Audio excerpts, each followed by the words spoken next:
Stagnation is the most common reason that a business actually fails, okay? Stagnation.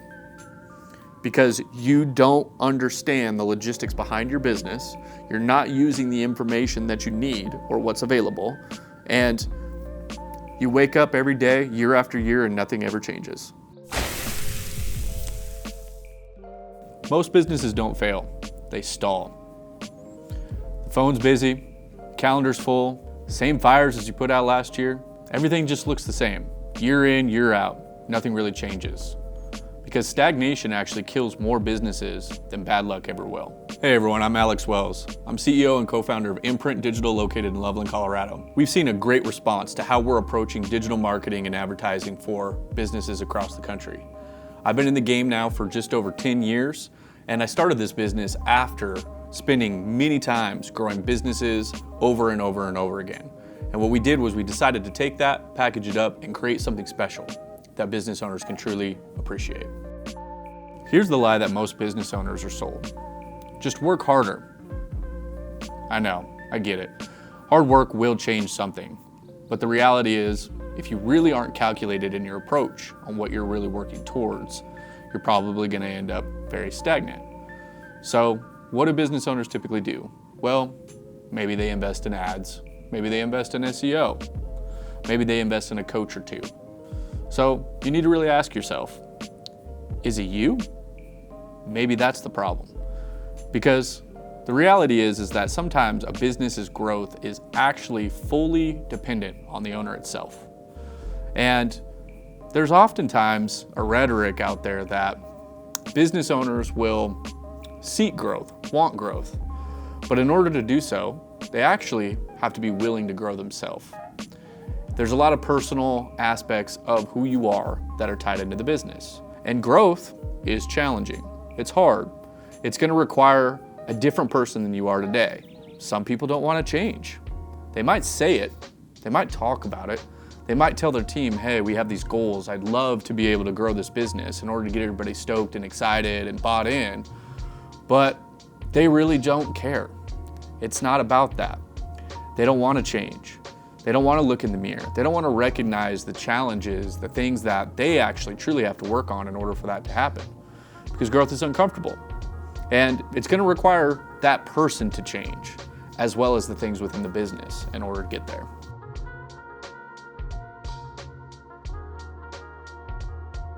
A lot of businesses become stagnant the moment it's time to hire somebody. They'll hire somebody, but they don't want to manage them. Or they might hire somebody and they get real intimidated by the idea that now somebody's going to be over their shoulder, that is looking at them, that's learning from them. The future success of the business is dependent on the time that you spend with that person. There's a lot of motion that happens in business. They took the action to hire the person. Motion doesn't create leverage. What truly creates the leverage is the process of really doing so in the first place. So what I mean is, when you're managing somebody, when you're training somebody, when you're actually trying to get somebody bought in, trying to teach them how to do what you do, trying to teach them what the standards of the business are and how to carry that out without you around, that can become really challenging, especially if you've never done it before. You have to be willing to put in the time and the effort in order to make sure that what you know is trainable to somebody else. Otherwise, you're just going to own your job. It's time to cut the hamster wheel. Okay, you're moving all the time, but you're not really progressing. Here's the uncomfortable truth. Most businesses don't stall because of laziness. They stall because everything is important, and you've built something that's fully dependent on you. So that hiring, you looking for somebody, that next person, it gets delayed because suddenly it's not important anymore. Or that new job, that opportunity that came to you, you turn it down. A business that's fully dependent on you is never truly going to be able to scale. So when it's time to hire somebody, you're gonna have to bite the bullet, get it done. When it's time to start working on processes, you're gonna have to take the time in order to make processes that people can understand. And when it's time to actually grow, you have to put together a plan in order to achieve it. These things are really what ties in to the actual reason why businesses typically stall, and why some businesses do end up failing because they stall. The business isn't failing because of laziness always. It's failing because you are doing what you want to do instead of what you have to do. Being a business owner is the ultimate responsibility. You don't get choices for a long time. You have to wake up every day and do exactly what is asked of you. So why am I talking about this today? Well, marketing gets the blame because it's easy. My marketing isn't working. That's why my business isn't growing. Is marketing to blame? Well, sometimes, sure. 100%, we see it all the time. We have current business owners that come to us after bad experiences in working with marketing agencies. But it's not always the reason. For example, I had a great conversation with a business owner today that's going to be working with us. And one of the things we talked about was speed to lead. What do I mean by that? One of the things that we talk to our clients about is how quickly are you actually responding to the leads we're sending to you. What we recommend is 5 to 15 minutes. And 15 minutes is pushing it. And it was a little intimidating at first. They were kind of like, well, wait a minute, what if we're in another meeting and that meeting lasts 30 minutes? And I'm like, sure, absolutely. Are you the one that's answering the phone? Well, no. If we're in a position where we're doing a good job and you're getting leads and those leads aren't being tended to quickly, next thing you know, they go work with your competitor and then you get upset with marketing, well, that's a tough position to be in. And if we're doing our job well, then we should be able to own that. And you should be able to own your part as well.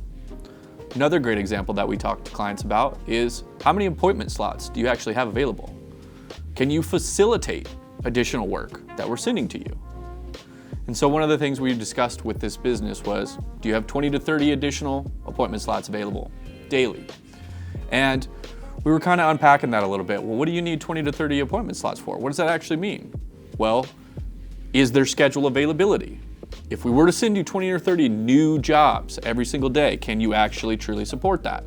Because what you're hoping we do is send you 20 to 30 new jobs. And if we start doing that and then find out you can't actually facilitate that work and you get upset with marketing, that's not marketing. Marketing is doing their job. So you really got to understand that. And there's a lot of different components that we're working with business owners on. I call it revenue operations because truly I think if you want to provide good marketing service to the business owners that you're going to support, you really need to understand the actual operations behind what generates revenue for that business. There is a very common thing that we witness when we work with business owners, which is this: what makes you different? And the common answer for that is, well, we provide great customer service. And that does not actually differentiate you from any other service provider. Because if you're in business and you're providing service, that is a minimum. That is not a differentiator.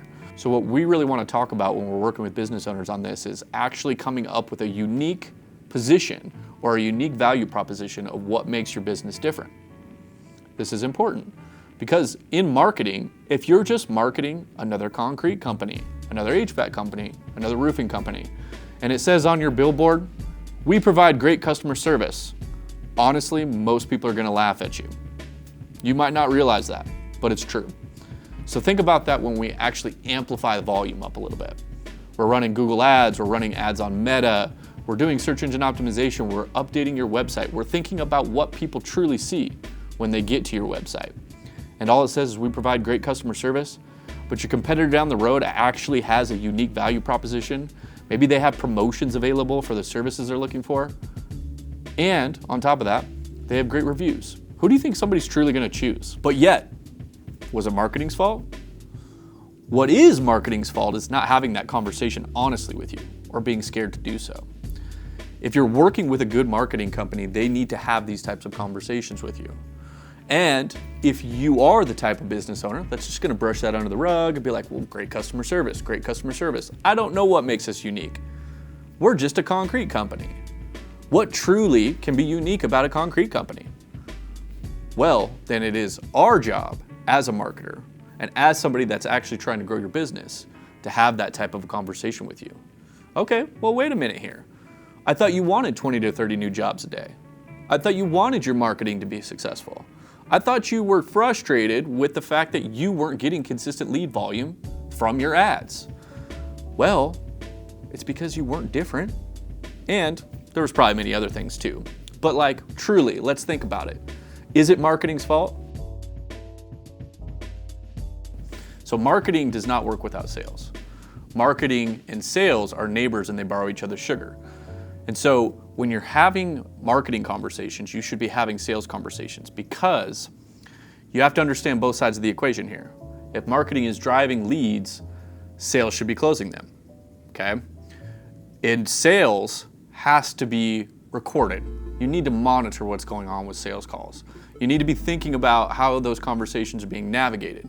Are you getting shot down because of price-conscious shoppers, or are you not navigating objections very well? There's a lot of factors that go into that. And if you're investing in marketing, it's important that your sales side of your business is working as well.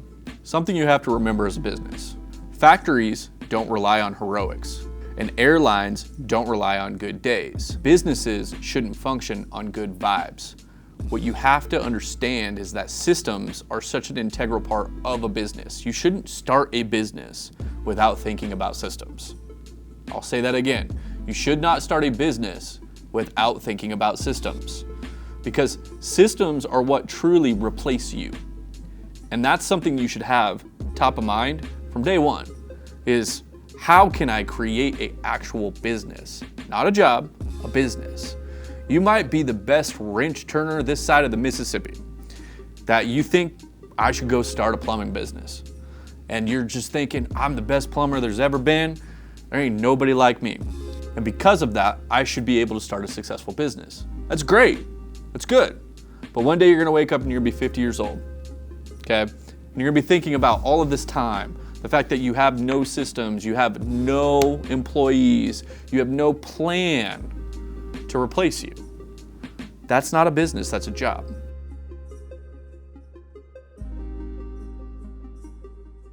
You have to understand who your customer is, okay? You need to pay attention to metrics. And what I mean by metrics are things like, how much does it cost you to get a customer, okay? Who is that customer? What is a good customer? And you have to pay attention to that all the time, monitor it closely. Not all customers are good customers. Sometimes growth actually starts with saying no. Now we're gonna talk a little bit about some metrics you need to understand on the sales side, okay? Now think about your sales system. Do you understand your close rates? Are you measuring that?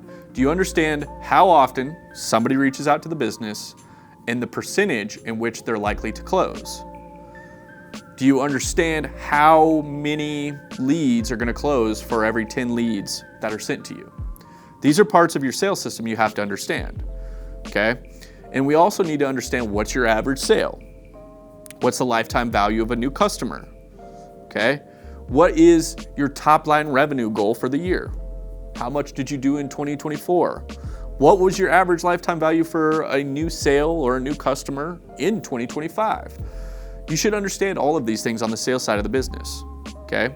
If you don't understand these things and you don't understand your margins, you're not really gonna understand how to scale. And you're not gonna understand how to have like a real in-depth marketing conversation, because an in-depth marketing conversation involves all of these metrics as it pertains to the sales side of the business. Stagnation is the most common reason that a business actually fails, okay? Stagnation. Because you don't understand the logistics behind your business, you're not using the information that you need or what's available, and you wake up every day, year after year, and nothing ever changes. If you're watching this today and you're wondering, how can I get closer to making sure that I'm headed in the right direction? The first thing I want you to think about is, do you have an accountant? Do you have an accountant? Because as a business, that is one of the most important steps that you should take to understanding how your business is functioning, how healthy it is, and how to make educated decisions around it. When I started this business, the very, very first thing I did was make sure I had an accountant. You can find a good accountant for a good deal, okay? They're not all super expensive. You can hire some fractionally, but the reality is you need one. Just by understanding your profit and loss more by having all of your accounting organized, by understanding your cost per goods sold, by understanding your expenses, your capital, your balance sheet, all of these things, okay? And combining that with actually truly understanding what's going on with the leads that are coming into your business, the customers you've served, how much revenue you're bringing in, that's gonna be a game changer. That's a start of the processes, okay? That's a start of the systems in order to get you going in the right direction. Now, if you're hearing this and you feel like your business is stuck, if you feel like this is overwhelming, you're not alone. You're not alone. Business is hard, it's challenging. All it does is it multiplies who you are as a person. That's what business does. Whoever you are as a person, before starting a business, any flaw you have, okay, any vice you have, any issues you have in relationships, whatever it might be, all it's gonna do is make it 10 times harder. 10 times harder. So whatever you're dealing with right now, if this feels overwhelming, you're not alone. Now what I want you to do is you need to stay tuned, okay? Go ahead and subscribe, hit the button below, okay? Follow us on social media, go check us out, and reach out if you have questions. If you feel like this information's helpful and you feel like we can help you and help you grow your business, reach out. We'll do a free consultation. We'll chat with you about your business, your goals, the challenges you're facing, and we'll help you navigate that together. Thank you for watching.